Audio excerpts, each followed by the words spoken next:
Tere, mina olen Laura. E-kaubandus on mõnusaks alternatiiviks tavapoest ostmisele ja võimaldab paari hiireklikiga osta kaupu ka teiste riikide e-poodidest. Euroopa Liidu riikidest ning ka Norrast ja Islandilt tooteid ostes kehtivad ühtsed tarbijakaitse põhimõtted, mistõttu on sinu õigused tagatud sarnaselt nagu koduriigis tehtud e-ostude puhul. Siin on mõned mõtted, millele enne ostu sooritamist kindlasti tähelepanu pöörata. Esiteks kontrolli, kes on teiseks tehingu osapooleks, sest on oluline, et tehing sõlmitakse tarbija ja juriidilisest isikust müüja vahel.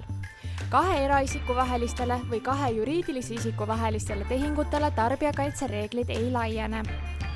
Teiseks pane tähele, et e-poest ostetavad kaubad peavad vastama nende kirjeldusele, lubatud kvaliteedile ning vastama nendele nõudmistele, mida müüja on väitnud selle kauba puhul olemas olevat.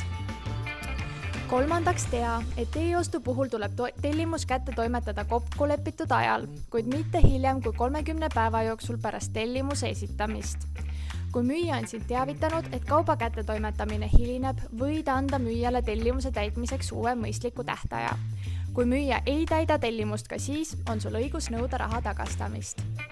Neljandaks, kui oled kauba tellinud Euroopast, on sul õigus 14 päeva jooksul alates toote kättesaamisest sellest loobuda ning kogu tasutud raha tagasi saada. Sealjuures ei pea sa kauplejale põhjendama, miks kaupa tagastada soovid. Kaupleja peab kauba ostuhinna ja saatmiskulud tagastama sulle 14 päeva jooksul. Pea meeles, et tagastatav kaup peab olema kasutamata ning kandmata.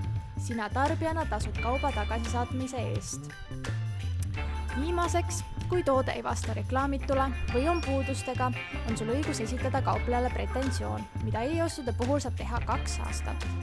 Kui see läheb katki või lakkab töötamast, tuleks esimese sammuna esitada müüjale kirjalikult kaebus, kirjeldada ilmnenud probleemi ning esitada ka soovitud lahendusettepanek.